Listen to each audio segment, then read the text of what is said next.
Very good. I'd like to welcome everybody to the October 22nd Health and Education Committee meeting. Our first order of business is to approve the minutes. Madam Chairman, I've read the minutes and find them in order, and without objection, I move for their approval. I'll second. Okay, all in favor? Aye. Any opposed? Very good. All right, Health Department report. Ms. Carey.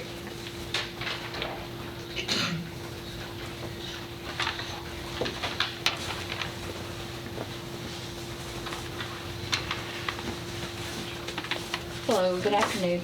I bring to you my September report for your review. I have a couple of things I wanted to update. Last time we met, Commissioner Allen had suggested maybe getting some data together to report opioid type prevention efforts and that. So I've been looking at what we can capture that would be like a real measurable thing that would be something we want to, so give me a few months to kind of develop what that might look like, and I'll get that added on here. But I wanted to not just throw random numbers on there, but to have some measurable numbers that we could look at and see, and do some joint work with EMA and EMS regarding that. Also, some exciting news around that same arena is there has been some federal grants that have come down to the state, and not exactly sure how it will flow to us yet, but we will be getting some funds to help with different prevention projects, and also some treatment and those kinds of things on the back end of the opioid crisis. So still kind of all up in the air, but the one good thing we have learned is we will have a prevention person that will be their full-time job, so that we'll be adding a position.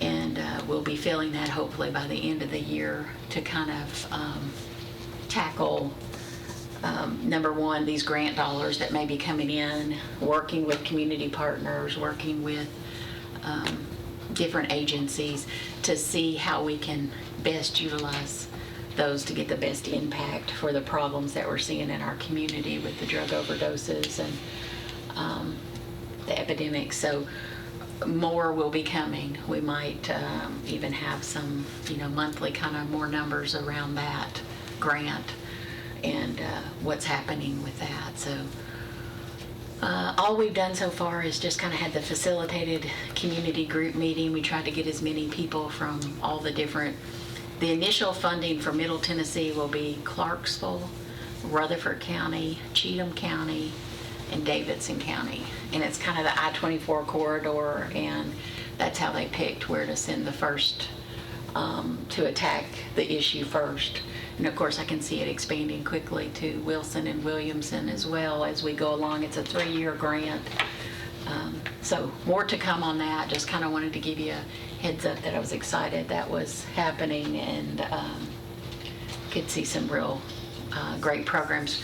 We've been working closely with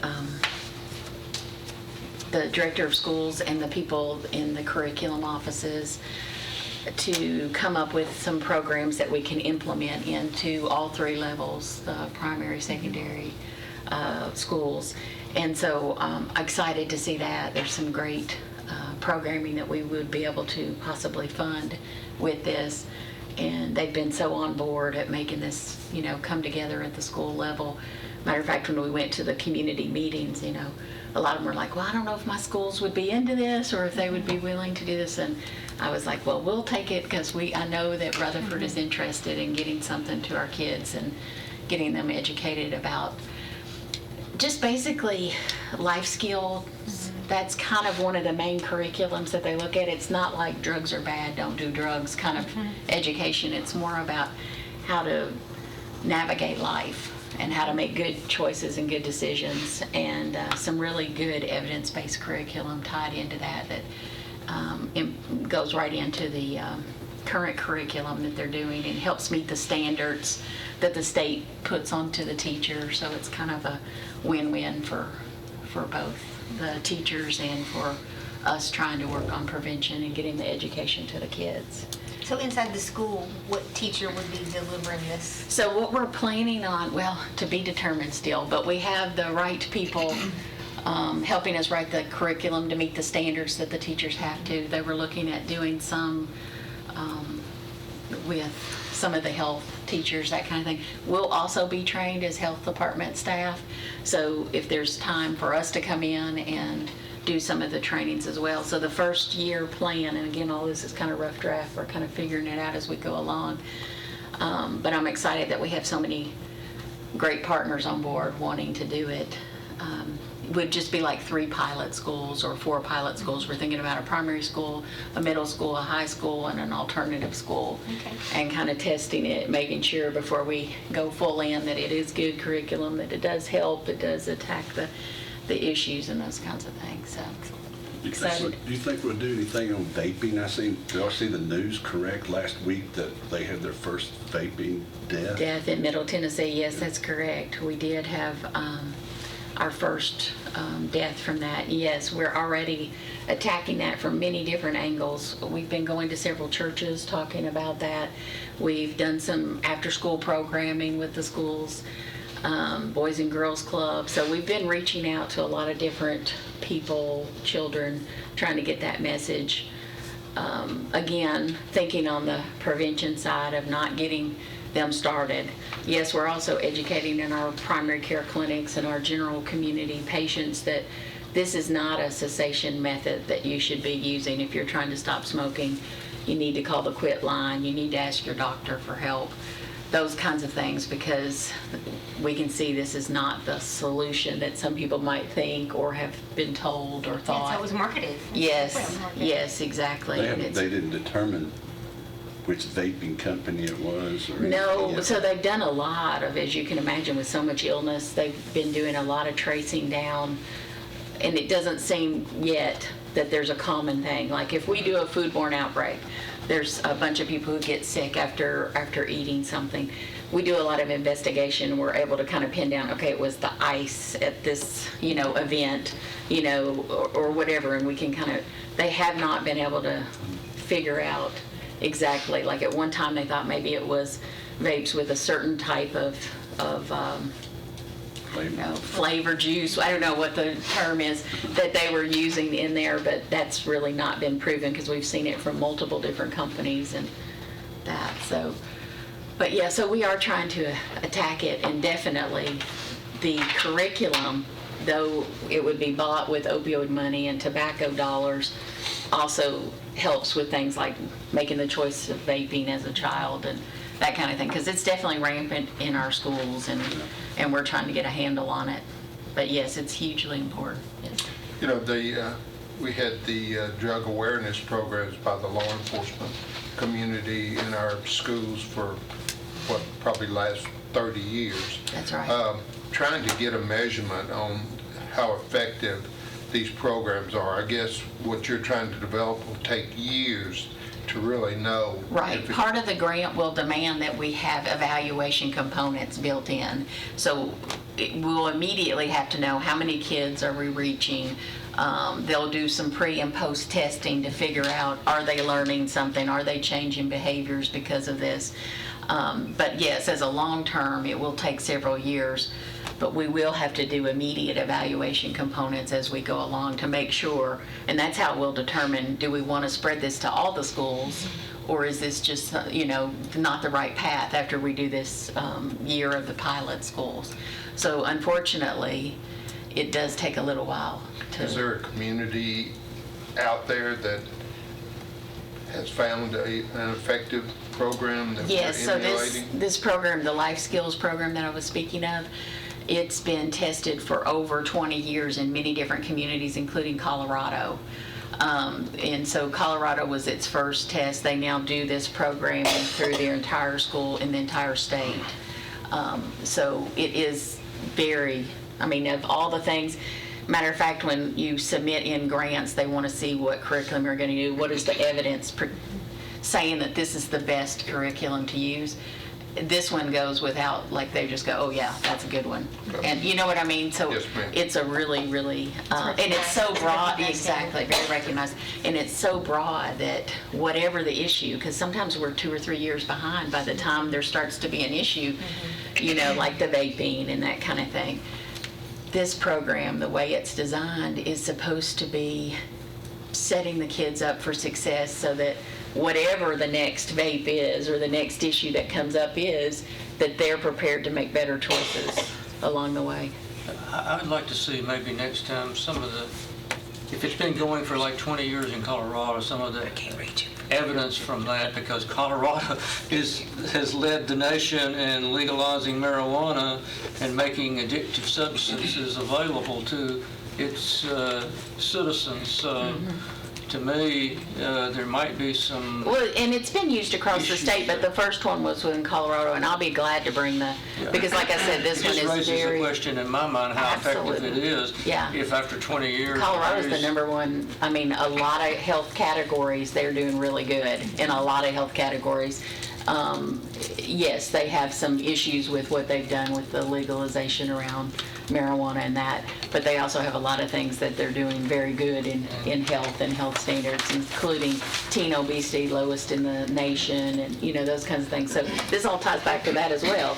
If they have more resiliency around them and these life skills, then they're going to make even better choices about obesity and physical activity and those kinds of things. Well, I think most bad behaviors go from some lack of coping skills to deal with issues in their life, and they turn to either, children and adults both turn to either food, some addictive substance, or some bad behavior to cope with that. So, Absolutely. Absolutely. And we this have is... to get back to dealing with those types of issues and go back to the root cause. And I'm curious if you just email me the link. Absolutely. I will, because like I said, and again, we're in the very beginning planning stages, so exactly what it'll look like, I'll keep you informed as we go along. But some excitement coming around that we have this great partnership and the ability to fund it. Do you have any significant numbers or anything you want to point out on your report? We're pretty much right on track. We're going to be a lot lower this year by the end of the year, as in a lot of our categories, as we've talked about, because of our transferring to electronic medical records. So we had several months, and then transferring to the debit card for the WIC program. That took another hit. So we took 2 big hits this year with ability to have as many appointments and see as many patients as we had in the past. But so I know overall we're starting to go up, back up to where we were, but it won't be enough to catch us up for the same amount of numbers at the end of the year. You may want to add a footnote to your reports. Okay. So that as we go back and look at them historically, you'll remember that was why we had that glitch. Yes. Help you with trending. Yeah, good And then, idea.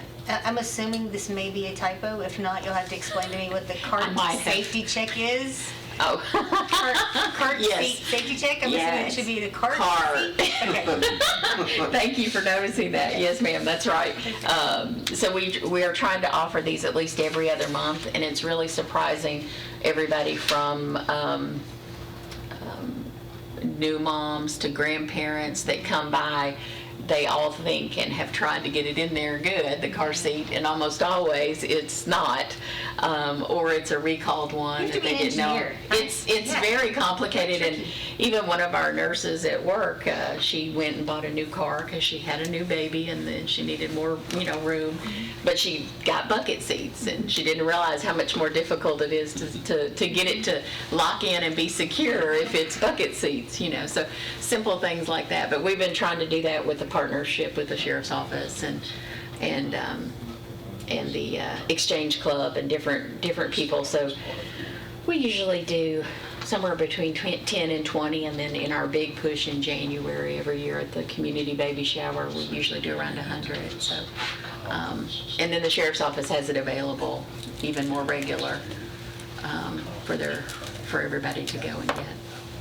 When you brought up the Sheriff's Office, you just made me think about this. I don't remember the date, but I heard recently there's going to be like a National Drug Take-Back Day. Right. And it said where to go to look up the sites. I know the Sheriff's Office has the have to go outside. Right. Are there any other sites that you know of that are going to be accepting those? Yes, so I know that MTSU has a big one planned at the end of November, and I can get the date. We do post those on our state website under the Department of Health. for the drug take back. But the Prevention Coalition here in town that we partner with a lot, they try to do at least 3 of those a year just as a big project. But then outside of all of the, I'm pretty sure Smyrna and Laverne also have at their police station a drop box. And a couple of the Walgreens, the 24-hour Walgreens, have some drop boxes that you can take if you don't want to go to the police station. And then, like I said, then we do those community ones throughout the year. Any more questions for Ms. Garrett? Anything about her report? If not, I'll entertain a motion. So moved. Second. All in favor? Aye. Any opposed? Very good. Thank you so much. Okay, I thank you, appreciate guys. Yes. Okay, it's community care reports. And community care folks have anything they want to share? We've got the reports on your iPad. If you've had a chance to review that. If anybody has any questions. We're still striving to get our 5 stars back. Okay. Part of it is part of the building, but you never know how the survey team is going to grade you. So, And then, Mayor, I know we've got some renovations, and is it just a roof, or what is it exactly? We're doing the gonna roof do? also. We found out that, Ben was able to find out that the warranty we thought we had was not, because it had been so many different patches on it, that the warranty, they're not going to stand behind the warranty, so it looks like he'll be coming to the budget committee requesting some funds for that building because we do own the building. Also, got a little setback on the renovation. Of course, the Christie Houston money has been given to us to the $650,000 to quarter it, a third this year, and a third next year, et cetera. So we've had a setback with our director. She went to Home Depot and told them she had $950,000 and wanted to see if somebody could come out and renovate her nursing home. Well, it doesn't quite work that way. Number one, she didn't have the authority to do that because the building belongs to us and not the nursing home. Yeah. And so we're having to take a step back because she had already picked out the colors and et cetera. She signed a contract. We're trying to get out of the contract. So just, we have to get this done by the end of the year. Otherwise, the Christie Houston money, the grant money gets postponed. So I think 3 of us in here on the board. Yeah. Doug's on the board, and so is Commissioner Cook. We're working at it. Very good. All right, any questions? One time about our patients are doing well. If there are no questions about that report, I'll entertain a motion. Second. All in favor? Aye. Any opposed? Very good. All right, special projects, Ms. Shelley. This is also another report we've had for a little while. Take a look at. Ms. Shelley, do you have anything specific you want to point out to us? No, I don't really have anything specific. I've just paid bills. On the Laverne Middle Annex, it says we've spent 80% of the money, but in construction, there's nothing marked there. Do you know? And it's the same with the Royal Waldron addition. We've got 75% spent, but no construction. We don't have Are those that. just set design up dollars? for Those design- I say that's just design dollars? Is that what- Yeah, Okay. I think that is. Okay. Because I know we do that sometimes. We'll just fund design first. Mhm. And then everything else looks pretty good to me. Anybody have questions or anything you want to ask? All right. If not, I'll entertain a motion. So moved. second. All in favor? Aye. Any opposed? Thank you so much. All right, school board. Madam Chairman, as they're coming up, I wanted to, before they get started, I wanted to share this. I remember Walmart making an announcement, which I just Googled and found. Walmart made an announcement January of 18 that they have a take-back program, curb abuse and misuse. And so they have a first of its kind opioid disposal solution at no cost in all their pharmacies. They give you a bag, and you put the opioids in that bag, and it's got some kind of liquid in it, and it breaks them basically down. destroys it, and then you toss it, which is Oh, that's good to know. environmentally, it says environmentally okay. It's called Dispose RX. Very good. Very good to know. All right, how is everyone tonight, or this evening? Good. Good. We got, start off with 3 general purpose amendments found on tab, I guess your tab there, but anyway, Fund 141. The first one is the Safe School Grant, and the State Department of Education has approved for fiscal year 1920 our Safe School Grant application that was provided by the school board and submitted by the school system. And this is for funding for both payroll for 2 individuals that work with student services, and also non-payroll related grant activities, which primarily involves, we're going to be purchasing cameras, DVRs, and things of that nature across the county. We also will be adding some gates at some locations that have access to the campus more readily available. The total amount for that grant was $800. Let me see, where's my money at here? $889,760. That's what we got from the state. And of course, we are required to match that at 25%. Motion to approve the budget for this fiscal year 2019-2020 for the Safe School Grant that was approved by the Rutherford County Board of Education and the State Department of Education. Any questions on that? And the breakdown's on your tablet as well. Back page there.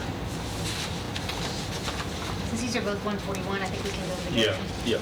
Okay, we'll do the Richard Siegel Foundation donation. Richard Siegel Foundation was graciously provided the Rutherford County School System with 2 donations equaling $16,000 to fund a walking track and capital expenditure at Rocky Fork Elementary School, which by the way is a new school, so they're getting a walking track, and also funding this Gold Noodle online physical activity subscription for students with health problems.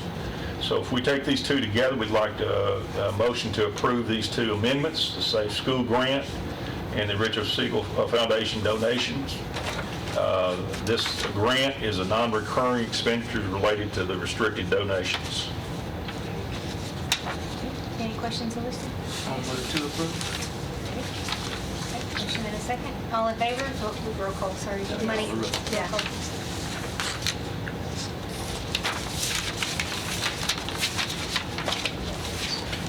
Okay, so Commissioner Blair, Yes. Commissioner Cook, Yes. Commissioner Irvin, Yes. Commissioner Gammon, Yes. Commissioner Gurley, Yes. Commissioner Allen. Yes.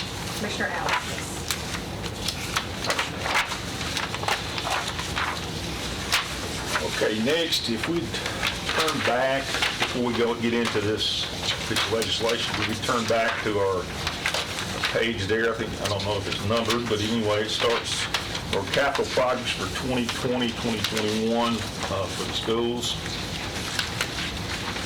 It starts off with major HVAC. This page. Yeah, this page right here, it looks, and Keep looking, Carol. right here, the next page. Mr. Cook. Got it.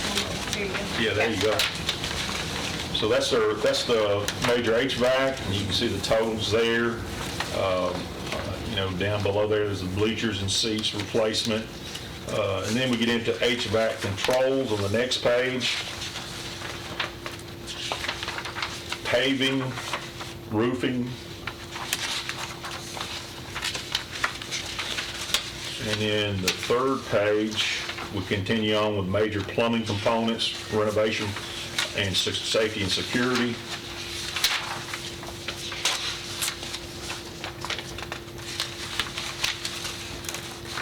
And then, page after that, continues on with the different schools that are in this proposal, including restroom restoration. And then the bottom line is on the back page there, the last page before we get to the resolution, or the bill actually. This total cost, this project, total cost is $68,134,038. That's quite a bit of money. And this is after the inventory that you and Mr. Lee did? Right, absolutely. Mhm. So we know that this is a tremendous undertaking on the county's part. So we've been charged with responsibility to kind of look for additional funding other than what we currently are using. And one of the things that's been floating out there for I think maybe a year or two, Mayor probably can tell us exactly how long, but it's this fiscal note out, House Bill 124, State Bill 198, referenced as the, what's it called there? It's called the capital. Let me see what it's referenced as. It's the, is that it? It's the Tennessee local, yeah. It's the local capital, educational capital investment. And primarily what it is it's looking at state sales tax and reallocation based on growth numbers. Now, it started out a little bit higher, and it's gotten a little bit lower in order to build capacity across the state of Tennessee. I think currently there's 39 school districts and approximately 32 counties that are part of this. And if you'll look at that, page there, you can probably see those counties and the amount of money that's being proposed for reallocation of state sales tax. Let's see. It also looks at the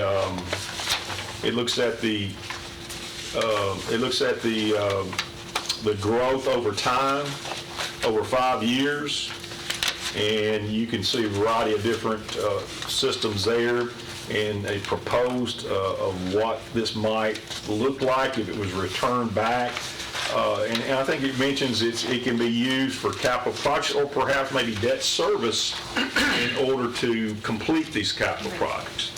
And it gives you the fiscal impact of what it would decrease the state revenue by, and or what it would increase the local revenue by.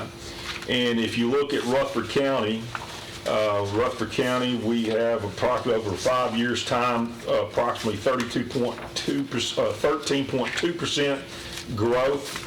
And if we use these numbers and based on our increased ADM and looking at that reallocation, it would be somewhere close to $3.8 million. Now, over time, if we were getting this money here, and then we went and we kind of borrowed the money, we could allocate this to our debt service over time to pay it off, and it would it would catch us up tremendously over over a short period of time. So is that annual recurring revenue? Mm-hmm. Now, it's all based on, and it's what Doug and I talked about. It does tell you in there that if more counties added on, then it obviously would impact it. But here's where we are in the state of Tennessee currently, and probably will continue to be that way. We're kind of contracting in terms of our overall population. Everyone's coming to the more urban areas. And whereas we're growing, and there's a lot of other schools in here, systems are growing tremendously, others are losing. Others are losing those. Now, one of the questions was asked, how do we get the small counties on board? The ones that aren't growing. And what we're talking about here, we're not talking about taking from them. If we were talking about taking from the BEP, it'd be different. But we're talking about actual tax dollars that are being generated in the Rutherford County. That's what we're talking about. A portion of the state sales tax coming back. As I look at this, I think this is a great opportunity for us It's a great opportunity for the county, county government, looking at different streams. I have had some conversations with 3 of our local representatives at the state, and they're on board. Now, we will need a little bit, grow this a little bit more. So we're going to, I'm reaching out to other systems that are on this list, making sure that everyone's on board there too, and they're contacting their people. Any questions on that part of it before we get into the resolution? Where are we going to meet resistance? Where we meet resistance? We will probably meet resistance in some of your rural counties. They may give us a little pushback on it. I do think there's some opportunities here. A lot of surrounding counties are actually, they're actually raising their impact fees. They have the ability to do that because of what they wrote into their, their charter during the private act. And I think we'll and Doug and I were on we were here, when was it, last Monday or Monday before last? Yes, sir, it was last week with the infrastructure committee. Yeah, the infrastructure committee, and we spoke on that. I think if we can get everyone behind this is not like we're taking money out of their pocket. Right. If we get everybody behind this would give us a huge opportunity to get some of these things taken care of without going and taxing, increasing property taxes and things of that nature to get this taken care of. I think Commissioner Gurley talked about that last year when we were in budget time, and he mentioned, one of the things, and I'll give you props for this, Commissioner Gurley, you talked about this would not help. I mean, what we were asking for, and you talked about, you gave the example of a home you build. We've got 47 of them right now, and we've got some that are in major need of repair. And we're trying to look at different ways to cover these costs. I think you're right. I think the key to getting this through is education. It's letting the rural counties know that we're not taking anything from them. We're only getting a bigger share of what we already generate. Absolutely. In other words, mom and daddy are not, being the state government, is not going to keep as much. They're going to allocate a few more dollars to the kids, that being the county, and in order for them to get on their feet, since their things are going so fast. And so it's a matter of coming up with the right thoughts and the right, be able to talk to some of these rural legislators and so on who, quite frankly, grew up like I did on a farm, they know cows and pigs and chickens and all that, but they may not know some of these other things. So it's a matter of getting, I think, of School Board Association and other groups selling those legislators in the proper manner, in the proper dialogue that they can understand. Absolutely, and I think we've started that. You mentioned about our state legislators. There's several counties. One of our state legislators, actually 4 of the 5 counties, is on this list.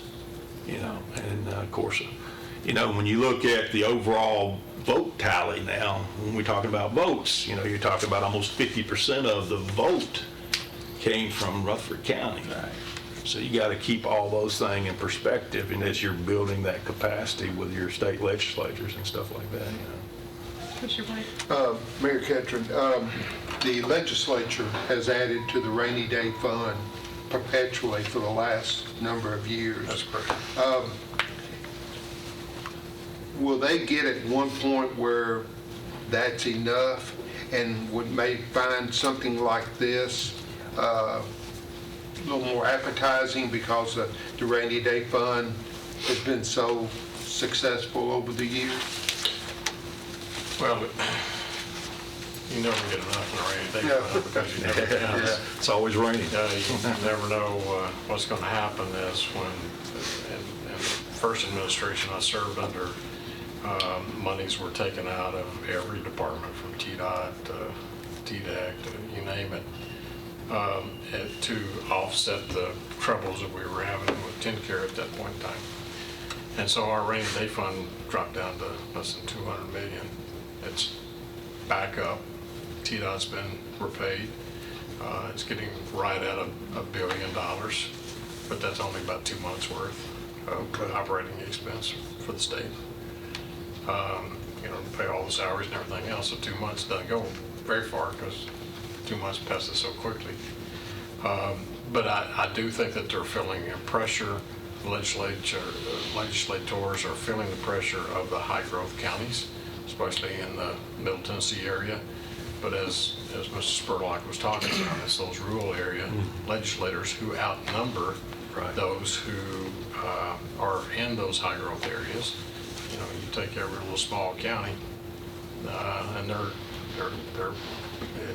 many of you may recall the tiny town lawsuits from years past of how they sued because they thought they were tiny and their population wasn't enough. Interesting that this topic has come up because in talking with Mayor Hutto over in Wilson County last month, they stayed till about 10:30 one night voting. They had an impact fee of $3,000. The motion was to take it to $7,500, and I think they ended up settling for only $2,000 on top of the $3,000, so that now their impact fee's at $5,000 instead of $7,500. And talking to Mayor Moore, Ken Moore in Franklin, he said before you can get started to build a house in Franklin, not out in Williamson County, but in Franklin proper, by the time you pay for you buy the property, you pay the permit fees. That's excluding the property, but the permit fees just to get started is $40,000 to start a house in Williamson County. But Jack Johnson, who is the majority leader, is from Williamson County in the high growth area in the Senate, and he's carrying this bill. He carried it last year, and they're trying to tweak it, and so we come back and look at it. Our infrastructure committee, I sent out a letter this week on behalf of the infrastructure committee inviting all of our legislators to come to I can't remember the date that we set for that, but we need to really seriously look at transfer fees, real estate transfer fees, and that would be for all residential, commercial, and industrial. Now, what form that would be is a flat rate, but I think whatever it may be, you're going to have to do away with our $1,500 that we're charging right now through our private act. This would also have to be a private act, and you're going to have to convince our legislators to do that, but I think that we could bring in more dollars than the $1,500, which is strictly for new homes. And I've always contended, I've talked about this real estate transfer fee, about the broader the base, you can bring the price down, but everybody shares in it. Whereas the $1,500 impact fee that we're paying right now, it's only for new homes. So if I moved here from California and I had 2 kids going into the school system, I buy a new home, then I'm paying $1,500. If I move here from California with 2 kids, put in the school system, I buy an existing home, I don't have to pay anything. But I'm still impacting the school system, same way that I just decided to buy a new home. And that's really not fair, to have to afford our educational system. So I think we're on to some things, and it's beginning to move and taking some traction. But we've got to do something. At the cost of $72 million for Rockville and Spurlock, what do we pay, Mr. Spurlock, for our It's, elementary? it doesn't get cheaper. 30 million for an elementary? Yeah, it's about 30. Okay, so we're gonna have to do something, but people don't want it laid on their property taxes. Right. And we have a number of HVAC systems that could go out tomorrow. Anytime. And I'm not talking about 1 or 2. There's They're on several the out there. list, yeah. Yeah, we don't have enough MacGyvers to keep them going. Put the bailing twine and all that. I suggest we keep the rainy day fund subject out of it because it is a controversial thing. We're talking about really doing something different. Sure. And to be quite frank, I'm a proponent of maintaining a good rainy day fund, both in my personal life and at the state's, because I went through, since I'm older than everyone here, I went through the early 80s as a state employee. We went 3 years without without Pay raise. a pay raise. That's when we went from a fully contributory retirement system where we paid 5% in. It went to, well, the state said, we can't give you a pay raise again this 4th year, but we can pick up your retirement. So they picked up their retirement because you didn't have to, it's a matter of cash flow. Didn't have to have the cash on hand, just had to promise that it'd be there when you retire. So then that just came up 3 or 4 years ago, all the controversy about contributory versus non-contributory, and it's now, I understand, a split thing of 2.5 or something like that. But back prior to 83 or somewhere along in there, it was contributory all the way. And when you retired, you owned your money. You had it. It was all tax-free. And so, and that happened because the state did not maintain its rainy day fund and couldn't make payroll. And so not only were employees not getting raises, employees were being laid off and programs were being cut back. So as Mayor Ketron pointed out, that's only a couple of months going. So if we have a bad situation, so let's keep that out of it. But this is money that we're just asking for a bigger share of what we're generating here in our county. And that's the way we need to phrase it, and that's the way we need to posture it. Our entire commission should get behind this. And we should get behind it. Yeah. So we've got a resolution asking for Yeah. support. Yeah, joint resolution to support that will be voted on by both the Rutherford County School Board and County Commission, requesting that the governor and our county state delegation to fund and pass a law of Tennessee Local Education Capital Investment Act. This proposed legislation is once passed in law will assist Rutherford County with funding much needed capital improvements throughout the county and school system.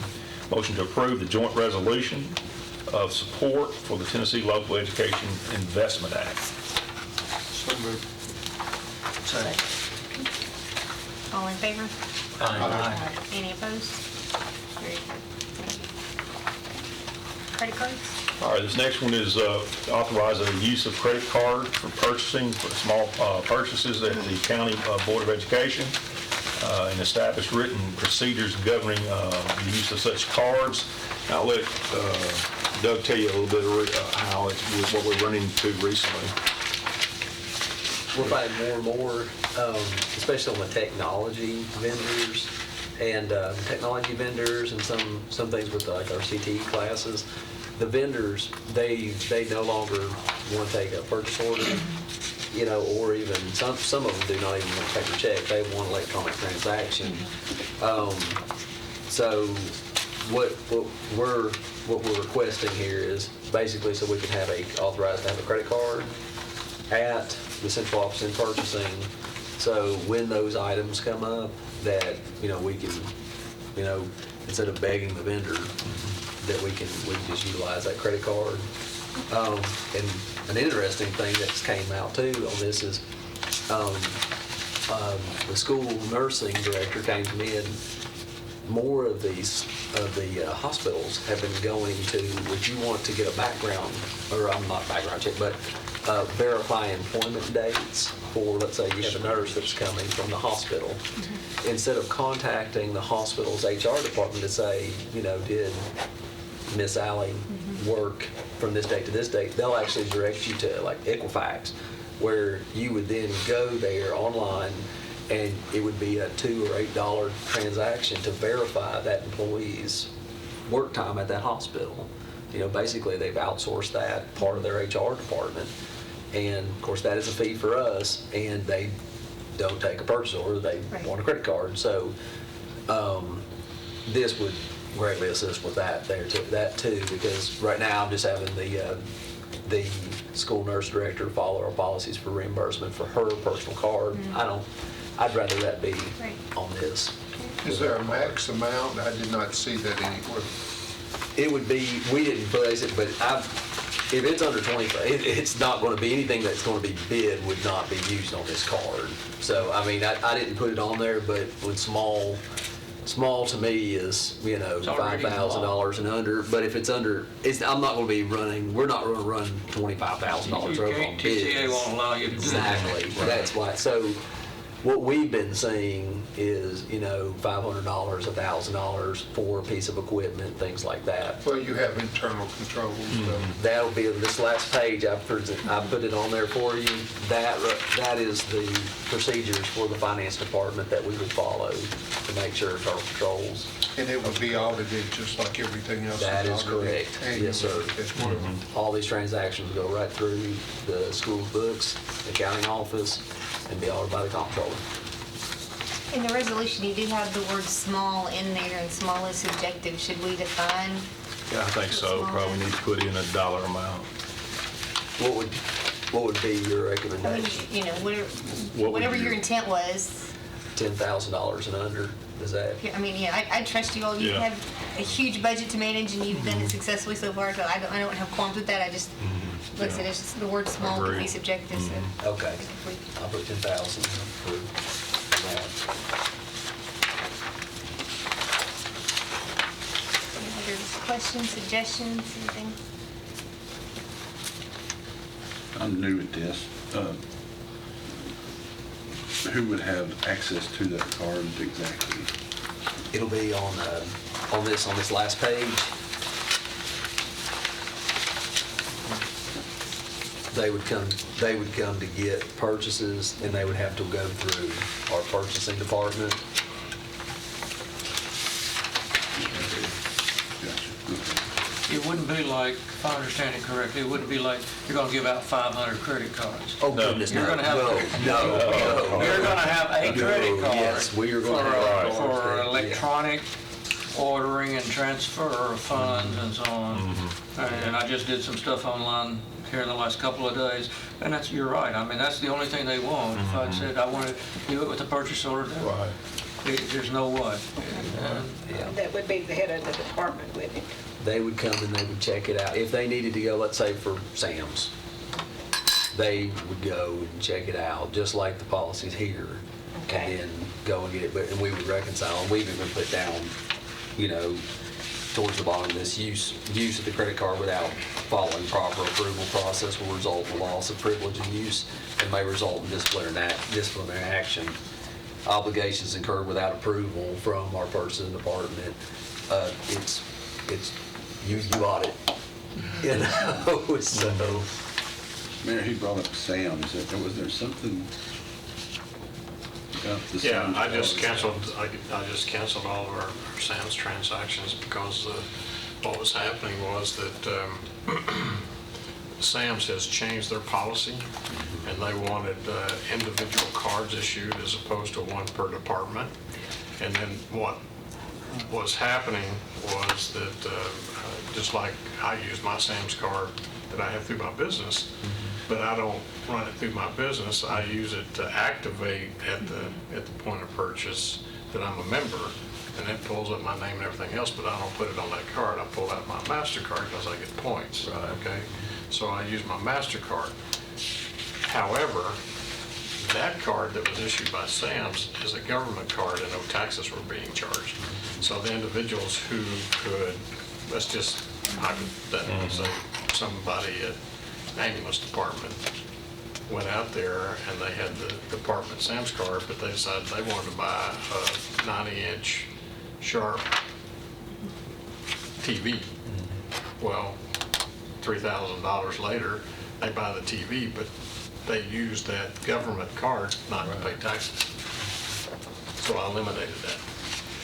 Now, whatever card you get, I mean, just say that points, cash back, anything else, you're going to have to, don't get criticized for those points coming in to be accumulated. If you looked at anything, I'd get one that paid cash back, and that way it came back to the department. I agree. Because you would get criticized by those points accumulating, and then everybody's taking trips. Yeah.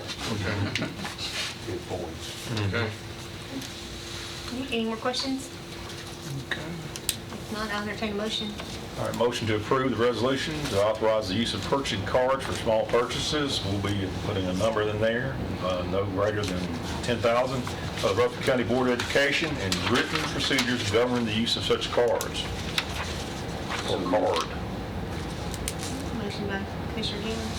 Second, Commissioner. All in favor? Should we be doing this on a roll call? I mean, I thought about that, it doesn't actually involve spending money, but it's authorizing spending money, so, yeah, if you're comfortable with that, we can do a roll call. Commissioner Blair? Yes. Commissioner Cook? Yes. Commissioner Irvin? Yes. Commissioner Gammon? Yes. Commissioner Gurley? Yes. And Commissioner Allen? Yes. Madam Chairman, tonight's probably not the night to really dig into this capital projects list, but we have a number of HVAC systems that could go out every day. I know that the school board has done an amazing job of scheduling roof change-outs and depending upon the weather, that can really work in our favor. But these HVAC systems, as they go out, we have students either in really hot buildings or really cold buildings. And rather than just have this crisis where 3 or 4 go out at the same time, I would like to be discussing some kind of contingency plan now rather than later. Maybe tonight's not the night, and maybe have Mr. Lee back, but we've got a high school here. And he does have the prioritized list. I don't think that's represent. There are several HVAC systems that are Teetering. Yeah, that was a good word for it, but there are. We can get him back and have him bring in the. I just hate to be just a If you can tsunami. prioritize those and put them on the Yeah. list, now's the time to start that Yeah. discussion, Commissioner, Yeah. because we'll go back to the bond market in probably February or March, but that only gives you like 3 more meetings before that. November, December, February. And some of these, like I said, they can be spread out over a 3-year Absolutely. period. But roofs and HVACs, they're pretty critical Absolutely. for student learning. Commissioner, I think what you're talking about is a rainy day fund for major schools. And I think that's really needed, because if we don't have some contingency funds, rainy day fund, whatever you want to call it, money set aside, not to be spent except for major emergencies. Because, once again, I'm telling my age again, but it's too hot in the classroom, the HVAC went out, which was a window air conditioner, you open the windows. That's not an option at the schools anymore. That is not an option. So if you don't have heating, you don't have cooling, you've got a problem. You pretty well got to dismiss school. And that costs the county money. So, yeah, it's hard to come up with a $2 to $4 million or something other, whatever might be appropriate rainy day fund, but it's better than having to go out here and try to deal with something on the spur of the moment. Mr. Shirley, when you were working on your strategic plan, is this the kind of thing It is that's on going to show there. up in That's there? part of it. Okay. And you said November? Sometime in November, and we're just putting it together. But it is in there, and it's prioritized in there. And will that plan include a way to pay for it? Do you have an idea or suggestion on how you want to pay for it, or you're just saying it's a need, period? I think things like we discussed here tonight, that could get, what we're saying here is looking at this in its totality here, that if we could get this bill passed and get this into our debt, designated to debt service, we could knock out a huge part of our problems, with all that right there. If we could get back where the 7.5 that we're getting currently would be more than enough to keep things, from getting to the point where they're teetering. So that's hopefully your plan A, but we need to have a Absolutely. plan B, Yeah. C. Well, and keep in mind the calendar on that. Right. If the General Assembly did pass it, it still wouldn't take effect until July 1 Right. of 20. Don't we have a fund set up? It's either We have a capital improvement fund, but But not to meet these needs. No, Okay. no. We do have that, right. And that's what we're seeing, it's prioritized. Like, for example, we had the Blackman went down. That went out, that chiller went out. He's, Commissioner Gurley's right. We had a big issue because it went down in the summertime, if you recall, and we got approval to rent one until we got the one in, but we had a lot of problem with condensation forming, and it ends up it becomes an unhealthy Right. environment Right. because of how closed it is and stuff like that. Yeah, right, and there's that ripple effect of it does. the initial Mhm. issue. Right. Well, and I think the commission over the years has been generous in trying to, fund these Agreed. issues. But, with so many schools, with so many of them growing so old, I'm thinking of Blackman, and it's not a new school No, it's not a anymore. new school. And Stewart's Creek itself, it's Not a what, new school. it's 6, is it 6 years old. This 6 is year years six. old, and it just seemed like Right. we just opened it there. Well, and you touched on something that I was going to ask, and I'm wondering if that needs to be part of the Plan B, which is, do we need to increase what we're setting aside on that capital number? Because Well- that was created when we had a lot fewer schools than we have Right. today. And that's the problem where we're trying to, and I think we've done a good job of stretching it over time. Right. But it comes when it gets to a point where it's a critical mass where something Right. is going to occur. But yes, that would be one of those kind of things that we could do. Anything else for? Update on the land, we're still looking for land, haven't found any. But we are, the bid is going to go out for the site plans out at Christiana. It did go out, but we're going to rebid it because we only got one bid. So we're going to do some tweaking and put it back out for bid again. A suggestion, and I know this came up when we started talking about the roads around the Christiana complex, just to make sure that we're sharing with all departments, that when you get this plan put together, that not only does county commission sees it, but the road board and, Right. Anybody that has a. Anybody it impacts. Yes, sir. Absolutely. Yes, sir, because, there was some, some communication issues apparently, so just want to make sure everybody's informed. And I appreciate, I think, somebody told me walking in tonight, I've kind of forgot, but how the communication is so much better, and I know Mr. Lee's been going to the planning commission meetings. Excellent. And we've been, I think we've got a good pipeline of communication going on there. Great, I say amen to that. yeah. Well, and with Mr. Brooks as well. Right, absolutely. It's been good. Alright. Anybody have anything else for school board?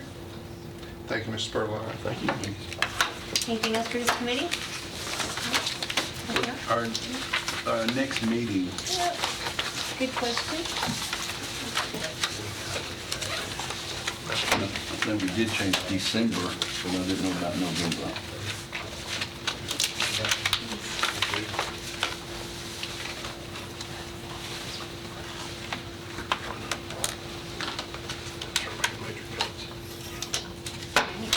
I have November still on the 26th. That's the Tuesday before Right, okay. Thanksgiving. Well, it's going to be huge Barbie Day. And did we move December already?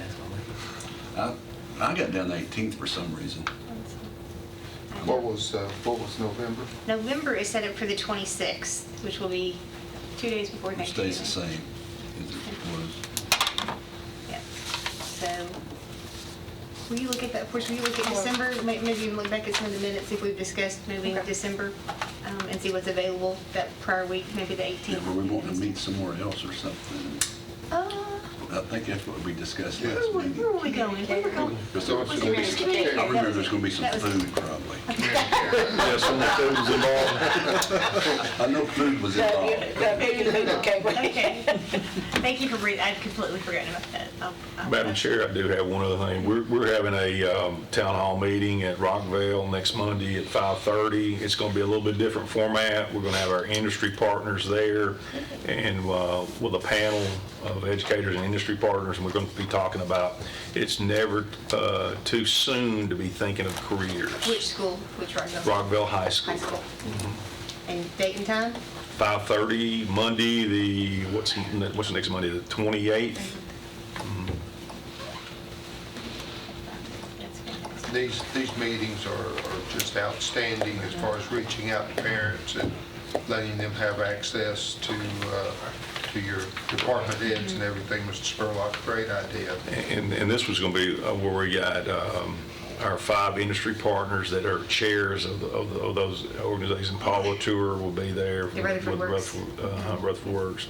And we're going to kind of present to our parents that even at a young age, you know, when we look at $1.6 trillion of college debt in the United States. In Tennessee, average is $26,000. The typical graduate will change their majors at least 3 times before they graduate. About 45% of college grads actually work in the field in which they got their degree in. So we're going to kind of try to shift the tide a little bit by identifying some of the programs that you know we want to make sure our parents understand that what the success looks like for every child is different. You know, it may include going to a 4-year university, and it may not. Now, it will include some additional education. What that looks like is predicated on what field in which the child goes into. But I think what we've done over the years is we've had a pipeline to a 4-year university with no kind of vision of what career that we want to go into. Right. So we're kind of rethinking this and looking at and doing things, trying to determine aptitude of kids and letting them discover what their options are, you know, at an early age instead of waiting till they get into college, you know. Will y'all be talking about youth science at all? We will mention that. I know we had a brief presentation by Beth Duffield from Rutherford Works. I don't know if y'all remember Beth coming, and she talked to us, you know, a little bit about youth science. But if any of you have a chance to go to this town hall meeting, I really encourage you to do that. I'm fortunate enough to be involved with Rutherford Works, and as a commissioner, I was genuinely embarrassed at how little I knew about what they did and how far along they were in the process. This partnership is very unique, and it's very rare when other communities hear that there's this close of a collaboration between your industry and your education partners. It includes not only the school system, but our community colleges and MTSU as well. They are really just in awe of how did you get this many people in the room, and they say things like, if it can't happen in Rutherford County, it can't happen. I mean, that's how unique this relationship is. So anything you can do to learn more about that and become more well-versed in that, you'll be really impressed by the direction that we're going in and the things that we're accomplishing. So kudos to you for doing The that. mechatronic program, it's at Oakland and Siegel. No, Siegel doesn't have it. Siegel has an aviation program, which is very, okay. I would strongly encourage, anytime you want to go visit some of our, I think you'll be taken back about some of the things that are occurring in our schools. I know a lot of you've gone to Rockville High. There's some great things. Every one of our schools, I was out at Stewart's Creek with Representative Sparks last week at Stewart's Creek High. And I was amazed, you know, some of the programs that they have there at that school, you know. I mean, it's and we went to, I think I was with Representative Baum, and we went to Siegel and their aviation program, where it is, and that's in its infant stage, but they're doing dual enrollment with MTSU. There's some talk about adding a drone part of it, you know, component to that program. And it all boils down to getting good, effective instructors. And we're very fortunate because, keep in mind, we are the only K-12 system in the state of Tennessee that is an EPP, an educational preparation provider. That was new this year, right? That we got it this year, and we've currently got a cohort of 25 that are going through that. And at the end of, they stay with us at the end of 3 years, they will get their certifications. This is where you take a lay person practitioner. with industry experience and you transition them into the classroom. Right. We teach them the pedagogy, Yeah. and hopefully we can keep them. Give them the secret handshake Yeah, and they the list of are. acronyms Right. and all of that, yeah. Yeah, don't forget the acronyms. Yeah, Yeah. they know that very well. Something I heard over the radio, and I tell you who to call. And they said they had 10,000 grants for our students. And it's Dave Ramsey. So I want to pass that on to you where Absolutely. our children can be applying for grants. Sure. And maybe not have. Absolutely. And then another thing is, we've been talking about an autopsy program here. And that's something else. The forensic program. Forensics. So- Forensic.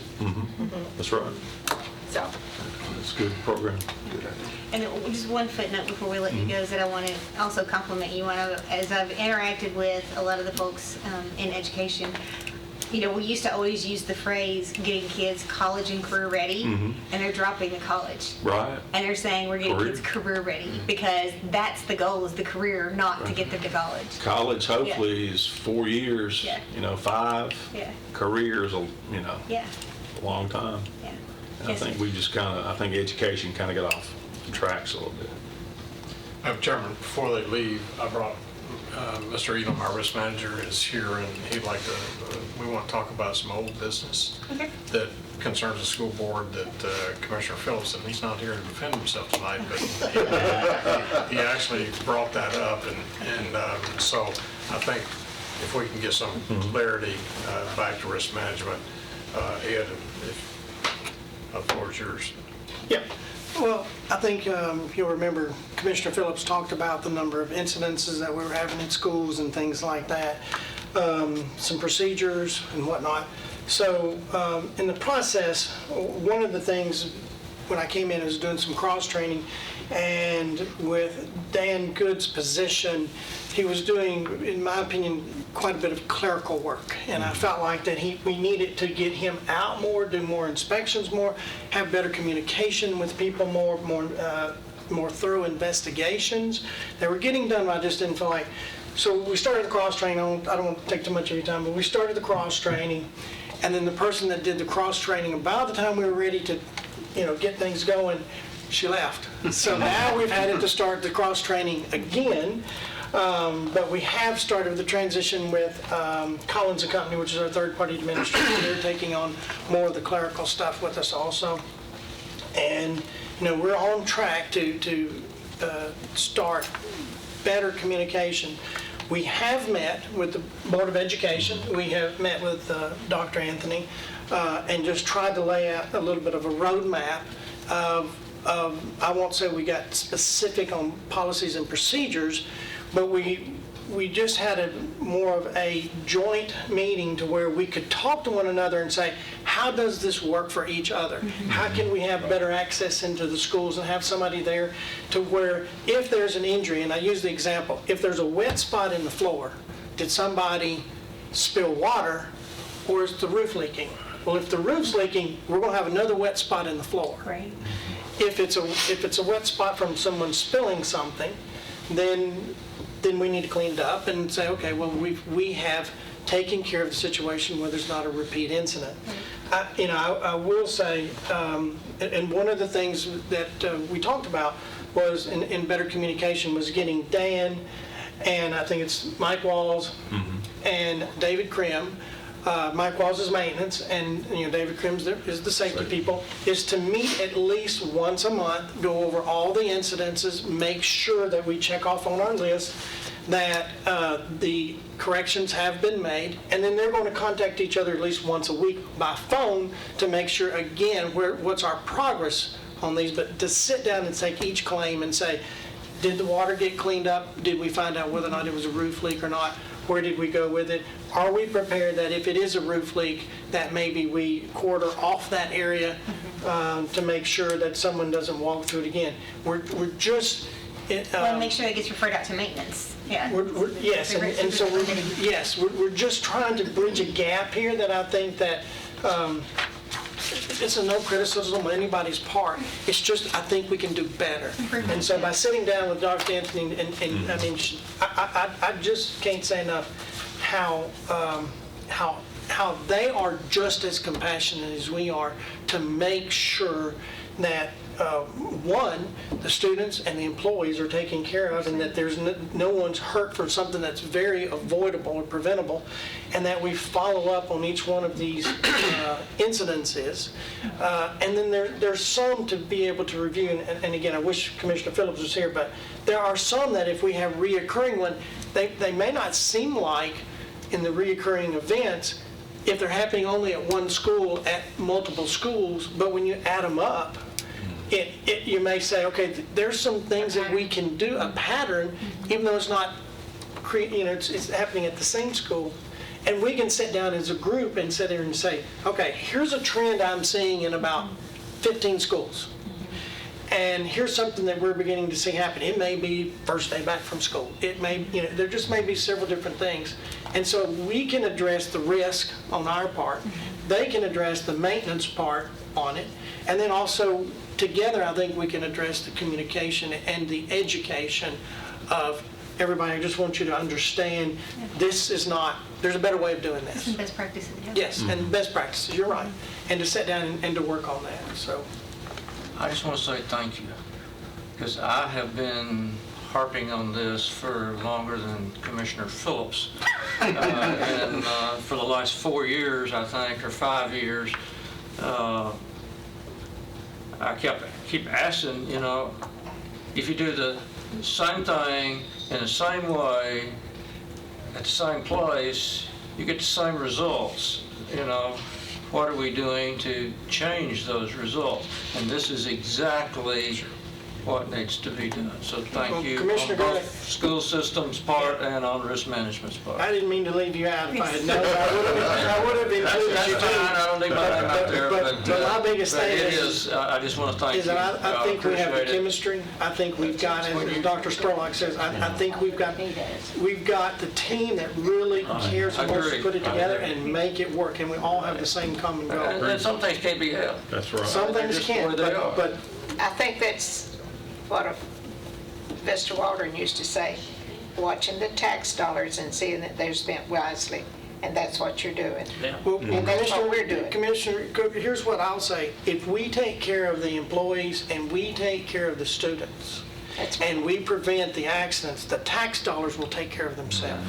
They really will. Yeah, it's not about placing blame, it's about Yeah, solving yeah. the problem. But if you take care of things, it takes care of the lawsuits, it takes care of a lot of other things. It all takes care of itself. All working together. Yes, ma'am. Yeah. Yes, ma'am. And I just can't think of enough, because I know they've had a busy time, and they've met with us, a couple of times, and they've also we're a little behind where I wanted to be, because we had fall break, and then we had a meeting scheduled, and Dan got a deposition. He comes to me and I said, nope, you're going to have to reschedule their meeting. You've got to go to that deposition. No choice. So anyway, I think they got Thursday morning. They're scheduled to meet. The three of them are scheduled to meet. While we have you on camera, do you want to talk anything about open enrollment? Any announcements? Open enrollment ends November the 1st at 12 o'clock. I did check where we were. I think we've had 500 people go in and complete. And then we had our wellness fair, just so you understand, so you know, give you an update. We had our wellness fair. We had the open enrollment during the wellness fair. And what I will say is that I got to see people walk in, and you can see the stress in their eyes and in their face, and say, I need some help. And they were sent to the ones that had Cigna questions. They were sent to Cigna. We had all of our vendors there, so they were able to ask the questions they needed. And then when they got ready to open enrollment or make changes, or there's something very specific or unique about their situation, or they just wanted to say, my health expenses have changed. I'm not sure I'm still in the same plan that I need to be. and they were able to sit down with someone from risk management, and they were able to walk them through a comparison tool, or, and just say, here's your choices, and it's up to you, but let me help you. Not to tell them where they needed to go, but just give them the information they needed. And I can tell you, time and time again, I saw people walk out and they were like, oh, thank you so much, I've got this offer. And you could tell it was a burden, such a burden on their plate when they walked in. But when they walked out, I didn't have one person complain at all, not one. They were, and so I consider Because of the that, stress, they got the stress off. they did. I mean, and I consider that a success more than anything else. Thank you. Anything else for this committee? Well, All right, we stand adjourned.